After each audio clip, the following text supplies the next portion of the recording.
La pluma de Víctor número 78, cómics adultos. Hola a todos, buenos días, buenas tardes, buenas noches, no sé cuándo veis estos vídeos de la pluma de Víctor o si los veis. Yo en mi vida cotidiana, que tengo un trabajo aburrido y que le dedico a esto la parte apasionada de mi vida, os puedo decir que no somos tantos los que valoramos en este mundo materialista el mundo de la cultura, el mundo de los libros, pero sí sé que la gente que le gusta el mundo de los libros es apasionado y defensor de que el mundo puede mejorar a través de la cultura. ¿De qué vamos a hablar hoy? Pues hoy vamos a hablar de cómics adultos, no de cómics adultos como se entendía en los años 80-90, más relacionado con un cómic, digamos, semi-pornográfico o semi-erótico en el que se mostraban tetas y culos, digamos, frente a otro cómics que estaban un poco censurados, la famosa Comic Code, que establecía que en los comics books para adolescentes no tenía que haber una serie de cosas, ¿no? Una especie de censura que se estableció en los cómics, sobre todo los americanos, que ya sabemos que les encanta la censura y que pueden ver 200 personas muertas, pero 2 tetas pues les cuesta un poquito más. Pero el mundo del cómic ha evolucionado mucho, gracias a Dios. Entonces ahora lo que vamos a hacer pues es hablar de cómics, digamos, que puedan leer adolescentes a 99 años. Diferentes temáticas, diferentes mundos, diferentes dibujos, pero siempre como un intento de hacer del instrumento del cómic, del diseño, de esa unión dibujo-texto que tan buenos lectores luego da para novelas, ensayos y todo, porque es uno de los caminos maravillosos para entrar en el mundo de la lectura, el mundo del cómic. Y vamos a recomendar esto para, digamos, demostrarle al mundo que no necesariamente el cómic es algo relacionado con una época juvenil de tu vida, sino que puedes ir leyendo cómic pues toda la vida.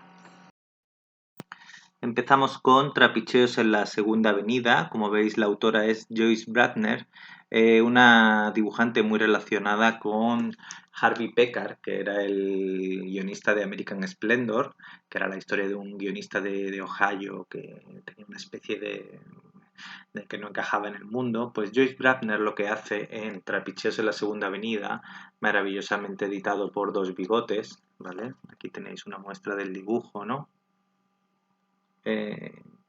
Pues lo que hace es un homenaje a aquellas personas, enfermeros, personas pertenecientes a la comunidad gay que defendieron, que intentaron cuidar a los primeros enfermos de SIDA de Estados Unidos.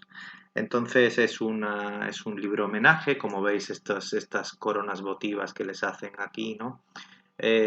Maravillosos altares de homenaje que hablan de muchos personajes, pero el argumento lo va guiando uno de los enfermeros que incluso tienen que hacer viajes para México para intentar descubrir esos primeros medicamentos que creían que sí funcionaban contra el SIDA, cuando el SIDA se consideraba tan solo una plaga de castigo para los homosexuales, digamos, ¿no?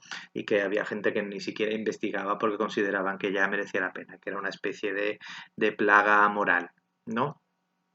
Es un cómic muy interesante, muy bien dibujado. Quizá no tiene la profundidad de otros cómics o de otras obras sobre el SIDA como Angels in America, por ejemplo, de Tony Kushner. O dicen que la serie nueva de HBO de It's a Sin, Es un pecado, de Russell Davies, que es el creador de Queer as Folk, pero sin duda es un libro en el que personas que a lo mejor no sean gays pues pueden entrar en el mundo del SIDA de los años 80 sin que no se sientan, digamos, apelados. Relacionados con este tema, ya veis que hemos hecho así un cambio maravilloso, está este cómic maravilloso que he encontrado que se llama El Violeta, que lo escribe Marina Cochet y lo dibuja Juan Sepúlveda Sanchís y Antonio Sánchez Mercero, que es un intento de acercarse a la represión que sufría el colectivo en los años 60-70 por parte de las autoridades de la dictadura y lo difícil y lo complicado que era ser homosexual en aquel tiempo. Y es un cómic que está bastante bien dibujado, ¿vale? Que sigue la historia de una persona reprimida, pero a la vez muestra las ganas las ansias de libertad, primero de la gente que no triunfó en su represión y luego mostrando la esperanza de la gente que sí triunfó. Pero para eso nos cuenta tanto la ley de peligrosidad social, lo que eran las cárceles por parte de homosexuales, el encarcelamiento por parte de homosexuales y un tema olvidado que yo espero todavía que alguien como Rollo Amenábar o alguien así haga una película sobre el campo de concentración de homosexuales de la isla de Fuerteventura, también llamada Colonia Agrícola de Tefía. Cualquiera que haya ido a Fuerteventura es una visita que recomiendo porque Fuerteventura fue tanto la cárcel de Unamuno, que eso sí lo especificó y se han hecho películas de esto, como esa colonia agrícola que no dejaba de ser un campo de concentración de homosexuales, que junto a la cárcel de Badajoz, pues son dos de las grandes manchas de la represión franquista respecto al colectivo homosexual. El Violeta. Echarle un vistazo, buscarlo, yo lo he encontrado en la biblioteca, pero seguro que lo podéis encontrar. Por otra parte, pues mira, tenemos que también se hace por parte de Planeta Cómic, cuando Planeta está dándole vueltas al tema del cómic será porque algo se está moviendo. Aquí digamos que tira sobre seguro porque ya hay una serie, ya hay un libro que son bestsellers y aquí se va al cómic. Es la versión cómic de Patria. Como veis, tiene un dibujo más expresionista, pero muy bonito y con este punto onírico y este punto realista que tiene la novela. Está escrito por Fernando Aramburu, adaptado por Toni Fejula o Fejula, ¿vale? Y entonces aquí lo tenéis, Patria, ¿vale? Es la adaptación en novela gráfica de una de las novelas más importantes y más bestseller y una buena novela para mi gusto, que es Patria de Fernando Aramburu. Así que aquí lo tenemos.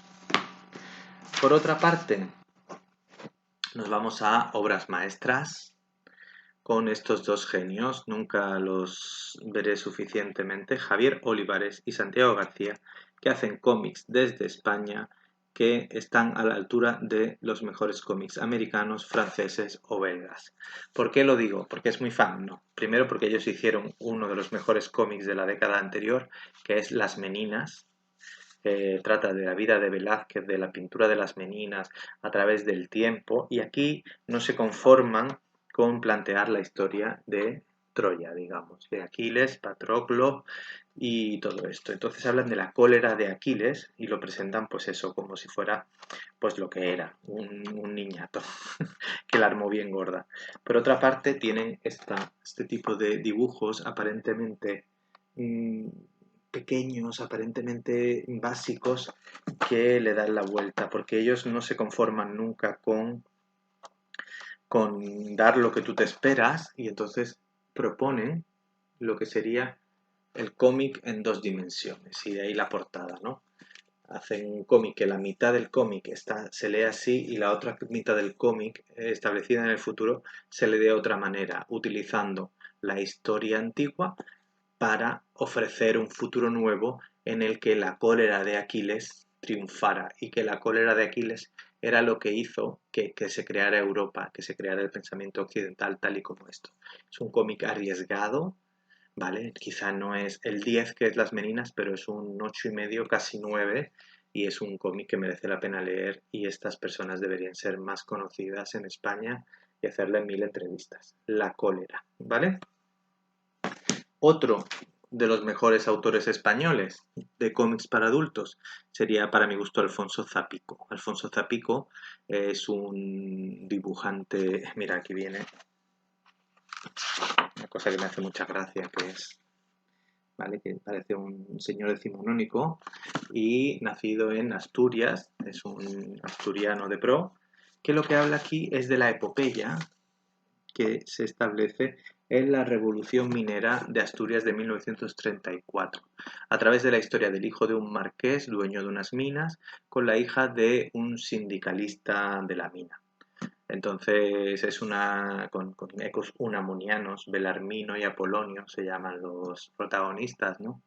Y Solina tiene esta parte asturiana, esta parte universal, de guerra, de revolución, siempre tan interesantes a nivel argumento.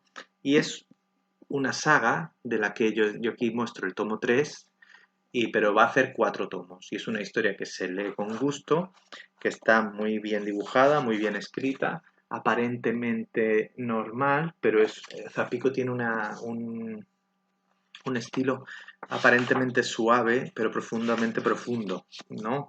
Entonces mira, aquí vamos a mostrar lo que sería la portada de la balada del norte 1, que es el minero, la 2 es la hija, y luego tiene otras obras, aquí el otro mar sobre la conquista de América, sobre los conquistadores, tiene uno sobre la reconciliación en el País Vasco, la historia de James Joyce.